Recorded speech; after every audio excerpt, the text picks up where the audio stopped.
가정에서 함께하는 새벽 예배, 오늘은 4월 6일 토요일입니다. 네, 여러분 함께 또 예배 드릴 수 있어서 너무너무 좋습니다.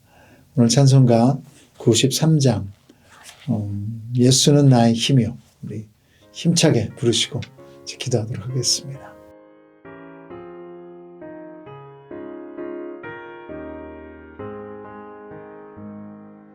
예수는 나의 힘이요 내 생명 되시니 구주 예수 떠나 살면 죄 중에 빠지니 눈물이 앞을 가리고 내 맘에 근심 쌓일 때 위로하고 힘 주시리 주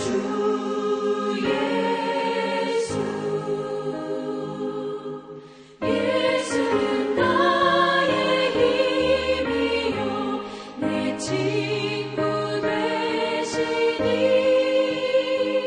그 은혜를 간구하면 풍성히 받으리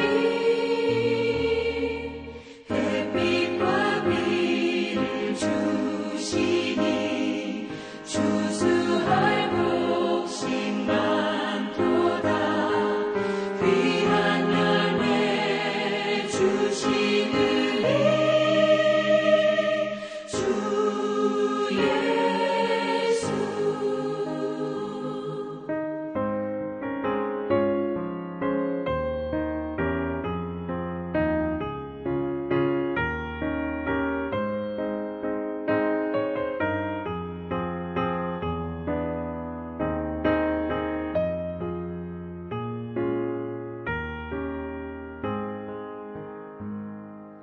예수는 나의 힘이요 내 기쁨 되시니 그 명령을 준행하여 늘 충성하겠네 주야로 보호하시며 바른 길 가게 하시니 의지하고 따라가리 주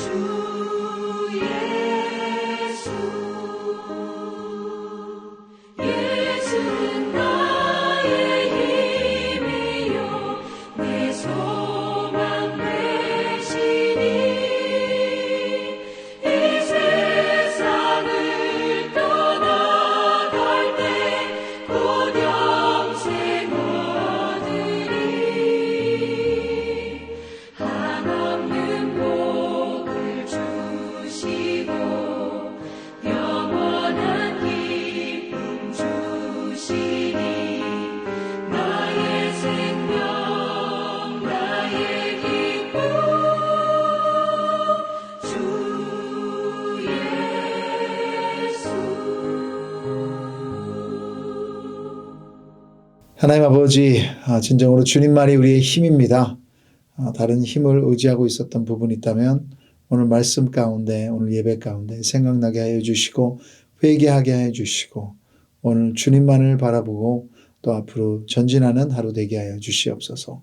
예수님의 이름으로 기도드립니다. 아멘. 네, 이제 다시 욥기로 돌아왔죠. 욥기 25장 1절부터 6절 말씀 같이 보겠습니다. 욥기 25장 1절부터 6절 말씀, 짧은데 한 절씩 우리 같이 보겠습니다.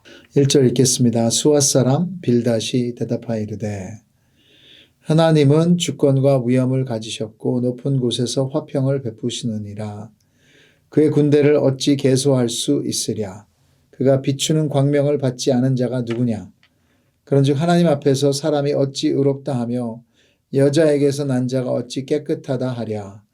보라, 그의 눈에는 달이라도 빛을 발하지 못하고 별도 빛나지 못하거든 하물며 구더기 같은 사람, 벌레 같은 인생이랴. 네, 여러분 스포츠 영화 중에 참 좋은 영화들이 여러 가지 있는데 저는 락키라는 이 권투 선수 영화죠. 재미있고 감동 있게 봤습니다. 2편, 3편, 후속편들은 좀 그랬지만 첫 번째 락키는 나름대로 잘 만들어진 영화입니다. 필라델피아 도시의 무명 권투 선수가 그 당시 최고의 헤비웨이트 챔피언 선수와 타이틀을 두고 도전할 수 있는 기회가 왔죠. 사람들은 모두 승부는 뻔하다. 그냥 쇼다. 하지만 이 무명 권투 선수는 이것을 인생의 마지막 기회로 여기고 최선을 다해서 준비합니다. 사람들은 로키가 몇 라운드에 KO를 당할 것이다. 내기를 걸기도 합니다. 영화가 재미있는 게 언더독, 역전의 이야기잖아요. 그래서 매 라운드마다 맞고 또 맞고 쓰러지고 도저히 못 일어날 것 같은데 아슬하게 또다시 일어납니다. 시간이 지나면 지날수록 상대 챔피언은 지쳐갑니다. 그리고 락키는 마지막까지 온 힘을 다해 싸우면서 사람들의 마음을 사로잡고 감동을 주는 영화입니다. 질 것 같은데 KO 당할 것 같은데 마지막에 극적인 승리를 차지하는 그런 것을 본다면 어쩌면 욥기도 이 락키와 비슷한 것 같아요. 이 비참하게 무너져가는 욥을 그의 친구들은 무자비하게 공격합니다. 네 잘못이다. 회개하라. 그리고 또다시 이제 못 일어날 것 같은데 다시 카운터 펀치를 날리는 욥의 모습을 볼 수 있습니다. 그리고 더 강해지는 것 같아요. 욥의 3명의 친구들 사이에 3번 논쟁이 나오는데 지금 25장에는 3번째 논쟁에서 엘리바삿이 마치고 이제 욥이 답변을 주고 이제 2번째 주자 빌닷이 욥의 말을 받아서 욥기에서 가장 짧은 이 한 반박을 합니다. 바로 전에 보시면 악한 사람이 다 고난을 받는다고 하는데 욥은 그렇지 않다. 내가 본 현실은 악한 사람들은 악한 사람들을 학대하고 나쁜 짓 하는데도 하나님은 그대로 보고 계신다. 자신의 고난이 다 악한 것 때문이라고 말하는 것은 아니다. 그래서 친구들의 말에 반박을 합니다. 그리고 3번째, 이제 마지막 논쟁인데 이 3대 1이라서 불리할 것 같은데도 마지막 라운드라서 그런지 더 불튀기는 논쟁과 욥의 변론이 계속됩니다. 오늘 빌닷의 논리에는 별로 새로운 것은 없어요. 말이 많으면 계속해서 이 친구들이 말을 하고 있잖아요. 별로 효과도 없는 것 같아요. 부모님들 아시죠? 자녀들에게 아무리 좋은 말이라도 너무 많이 자주 말하면 방 청소해라, 공부해라, 숙제는 했니, 형제들끼리 싸우지 말라 잔소리로 들리면 효과가 없습니다. 말하는 사람만 지치고 속상하고 답답한 것인데 이 빌닷의 상황이 그러지 않나 생각해 봅니다. 빌닷은 하나님으로 시작합니다. 2절과 3절 같이 한번 읽어보실까요? 하나님은 주권과 위엄을 가지셨고 높은 곳에서 화평을 베푸시느니라. 그의 군대를 어찌 계수할 수 있으랴? 그가 비추는 광명을 받지 않은 자가 누구냐? 빌닷은 먼저 하나님의 위대하심을 찬양합니다. 그 찬송가 있으시죠? 주 하나님 지으신 모든 세계 내 마음속에 그리어 볼 때 하늘의 별 울려 퍼지는 뇌성 주님의 권능 우주에 찬네. 주님의 높고 위대하심. 하나님의 주권 다스림은 완벽하십니다. 아멘. 모든 것을 통치하십니다. 여기서 위엄이라는 영어로는 fear, 하나님을 경외함, 두려움. 거룩하신 하나님이시고 높은 곳에서 다스리시는데 이것이 공간의 개념이 될 수도 있지만 인간의 상상도 초월하신 하나님의 공간, 하나님의 임재. 더 나아가서 천군 천사들도 헤아릴 수도 없고 아무도 상대가 안 된다는 것입니다. 모든 살아있는 것들이 그분이 빛을 주시기에 존재한다는 것입니다. 맞는 말이죠.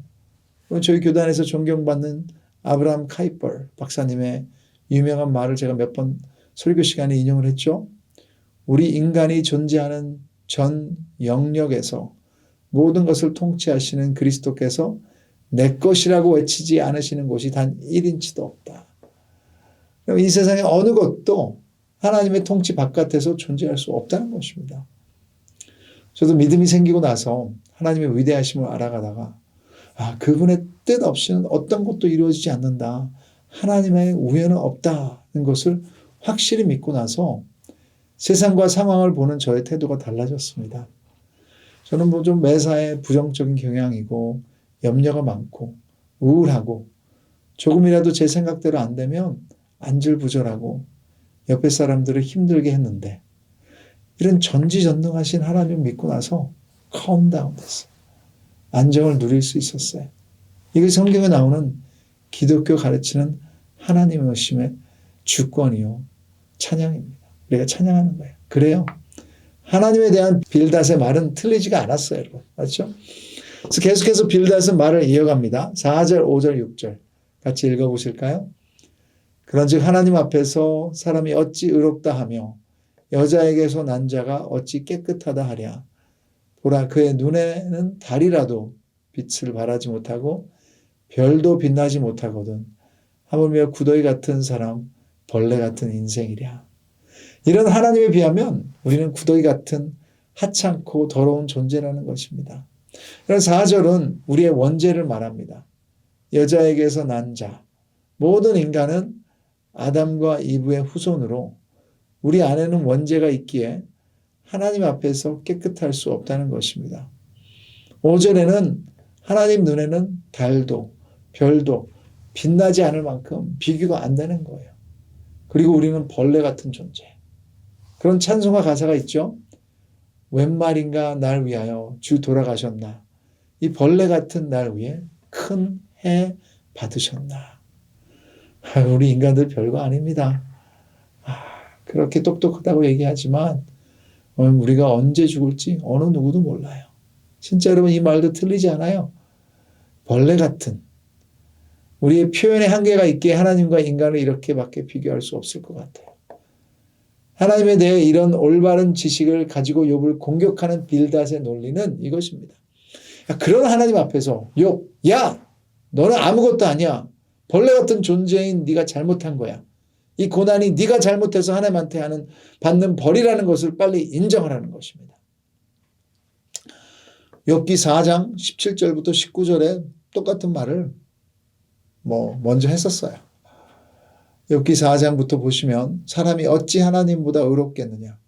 사람이 어찌 그 창조하신 이보다 깨끗하겠느냐. 하나님은 그의 종이라도 그대로 믿지 아니하시며 그의 천사라도 미련하다 하시나니 하물며 흙집에 살며 티끌로 털을 삼고 하루 사이 앞에서라도 무너질 자이겠느냐. 이렇게 멋있는 지식으로 욥의 길을 팍 죽이고 잘못을 인정하라고 윽박하고 있습니다. 근데 무엇이 문제입니까? 누구의 잘못입니까? 우리 모두는 이 이야기의 종말을 이미 알고 있죠. 마지막에 하나님이 나타나서 욥의 친구들의 잘못을 지적하십니다. 아니, 잘못된 신학이 아닌데 그들이 무슨 잘못을 했습니까? 지식만으로는 사람을 구원할 수 없다는 것입니다. 최근에 한 성도님과 대화하다가 부모님의 구원이 기도 제목이라는 말을 들었습니다. 그 사연을 이야기해 주셨는데요. 그 집안의 첫째 형이 20대 때 캐나다로 공부하시러 갔다가 이제 크리스천이 됐고 공부 마치고 한국으로 돌아오시기 전에 마지막으로 여행을 하시다가 차 사고로 돌아가셨습니다. 그래서 아들의 장례를 치르러 아버지가 캐나다로 오셨는데 장례식에서 목사님이 아버지에게 하나님이 아들을 무척 사랑하셨나 보네요. 이렇게 일찍 데려가시는 걸 보니 그 말을 듣고 아버지가 교회로 이렇게 가고 싶은 마음을 닫아버리셨다고 하셨습니다. 목사님의 말을 하나님 믿으면 일찍 죽는다고 해석을 하셨던 것입니다. 목사님 그 말에 어떻게 보면 작은 진리가 담겨져 있지만 그것이 전부는 아니잖아요. 한국에서부터 아들의 장례식에 오셔서 슬퍼하고 애통하는 아버지에게 그 진리는 위로가 되지 않았습니다. 우리 하나님에게 등을 돌리게 하는 말이 되어버렸습니다. 진리와 지혜와 은혜가 함께 가야 합니다. 예수님이 이 땅에 오신 것을 설명하시면서 요한복음은 이렇게 말하고 있죠. 요한복음 1장 14절 말씀이 육신이 되어 우리 가운데 거하심에 우리가 그 영광을 보니 아버지의 독생자의 영광이요 은혜와 진리가 충만하더라. 예수님의 가르침 진리였습니다. 하지만 그 진리는 은혜와 함께 사랑으로 지혜롭게 전해졌습니다. 그러기에 예수님을 만난 사람들은 치유가 됐습니다. 위로를 받았습니다. 그리고 회복이 이루어졌습니다. 사랑 없이는 어떤 진리도 아무것도 아닙니다. 시끄럽기만 한 울리는 꽹과리 같다고 했습니다. 우리의 동기가 사랑이 아니라면 결국 그 진리는 살리는 진리가 되지 못할 것입니다. 오늘 빌닷이 늘어놓는 이론 중에 한 가지 중요한 것을 놓쳤어요. 가장 큰 아쉬운 점이 있습니다. 바로 그런 위대하신 하나님이 벌레 같은 우리를 어떻게 바라보시는지입니다. 마지막 9절, 6절 같이 한번 읽어보실까요? 하물며 구더기 같은 사람, 벌레 같은 인생이랴. 그래요. 맞습니다. 하나님과 우리는 차원이 다릅니다. 하나님은 창조자, 우리는 피조물이. 여러분의 방에 구더기나 벌레가 보인다면 어떻게 하십니까? 분명히 얼굴을 찡그리고 빨리 잡아서 쓰레기통에 버리십니다.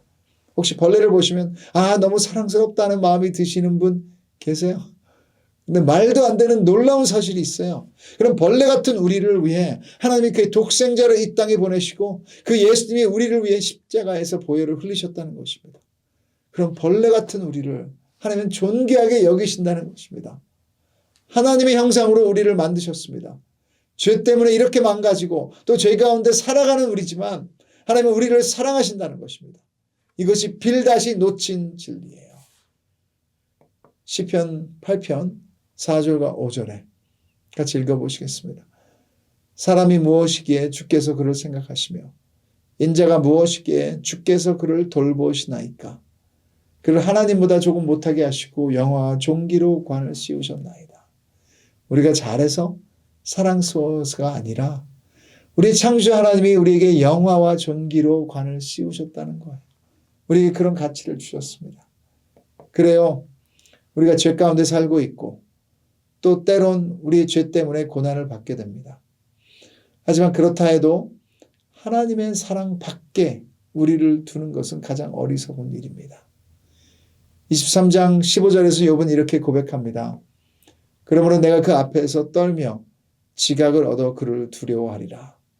고난 가운데 하나님 앞에 있으면 예배의 자리를 지키면 진정으로 말씀 앞에 이해가 안 되지만 그 말씀을 아멘으로 받아들이시면 23장 10절에 보시면 내가 가는 길을 그가 아시나니 그가 나를 단련하신 후에는 내가 숨군같이 되어 나오리라. 그런 고백이 분명히 나올 줄 믿습니다. 하나님이 우리를 사랑하시기 때문이에요. The Gospel Centered Life, GCL, 복음 중심적인 삶에 나오는 복음 그 틀을 보시면 복음 그리드라고 하죠. 위에 있는 선은 하나님의 거룩하심에 대한 그 인식이 계속해서 커지는 거예요. 그리고 아랫선은 나의 죄성에 대한 그 인식이 커지는 것입니다. 근데 욥의 친구들은 하나님이 위대하셨던 것, 그리고 인간이 얼마나 연약한 것 알았던 것 같습니다. 근데 문제는 복음을 몰랐던 거예요. 그들은 자신의 의로 그 두 선 사이의 공백을 채우려고 한 것입니다. 은혜를 몰랐습니다. 욥처럼 자신을 향한 하나님의 마음을 몰랐던 것입니다. 벌레 같은 우리를 하나님은 자녀로 여기신다는 거예요. 이것이 Amazing Grace, 십자가에서 이루어진 주님의 사랑입니다. 그래서 우리는 욥처럼 하나님 앞에서 따지고 호소할 수 있는 가치가 있는 자라는 것을 기억하시기 바랍니다. 하나님께로부터 숨는 것이 아니라 고난 가운데 하나님 앞에 서 있는 것입니다. 어떤 우리 성도님과 대화하는데 그분이 어렸을 때 부모님이 고아원을 하셔서 고아들과 함께 자라셨다고 합니다. 그래서 때론 놀림도 당하고 어렸을 때는 힘들었는데 돌아보니 깨달아지는 것이 있었다고 그래요. 고아들은 힘들 때 억울할 때 달려가서 하소연할 부모님이 없었는데 자기는 달려가서 매달릴 부모님이 있었다는 것이 너무 감사한 사실이라고 말씀해 주셨어요. 그것이 크리스천의 특권입니다. 우리는 이 우주의 영적 고아가 아닙니다. 하나님이 선택하셔서 자신의 아들의 목숨을 내어주고 사신 하나님의 자녀인 줄 믿으시기 바랍니다. 그래요. 거룩하신 하나님과 벌레 같은 우리 사이의 차이는 측량할 수 없을 만큼 너무나도 큽니다. 빌닷의 말이 맞습니다. 그러나 그 사이를 메꾸는 능력이 복음입니다. 십자가의 은혜입니다. 고난 가운데도 우리 삶 속에서 십자가 커지기 바랍니다. 그렇다면 무너지지 않을 것입니다. 포기하지 않을 것입니다. 정금같이 나올 것입니다. 고난 가운데 더 큰 하나님의 은혜와 사랑을 체험할 것입니다. 고난을 감사하게 될 것입니다. 우리 십자가가 우리 삶에서 커진다면 진정한 위로를 할 수 있습니다. 우리의 의와 상관없이 그냥 사랑받은 자로서, 은혜를 입은 자로서 그냥 들어주시고, 오늘도 진리를 가지고 내 의를 내세우는 것이 아니라 그분이 얼마나 하나님 앞에 사랑받는 자라는 것을 정죄하지 마시고 오늘 축복하시고 함께 시간을 보내시고 우리 성도들 가운데 어려우신 분들에게 또 주님의 위로의 손길, 위로의 발길이 되시기를 주님의 이름으로 축복합니다. 같이 한번 기도하겠습니다. 하나님 아버지, 하나님은 너무나도 위대하시고 놀라우신 분이십니다. 모든 것을 만드셨습니다. 주님과 비교할 때 우리는 아무것도 아닌데 이런 저희를 사랑해 주셔서 너무나도 감사드립니다. 오늘 우리가 머리로만 지식을 아는 자가 아니라 진정으로 하나님을 공경하며 하나님을 사랑하며 그 하나님의 사랑의 따뜻함이 이제 힘들어하고 어려워하고 아파하고 죄 가운데 있는 형제 자매들을 싸맬 수 있는 주님의 손길이 되게 하여 주시옵소서. 또 내일의 예배를 위해서 기도합니다. 내일의 예배도 진정으로 주님의 복음만이 선포되게 하여 주시고 또 한 명의 영혼이라도 주님을 모른다면 주님 믿는 역사가 있게 하여 주시옵소서. 예수님의 이름으로 기도드립니다. 아멘. 그럼 계속해서 또 각자의 기도 시간으로 들어가겠습니다.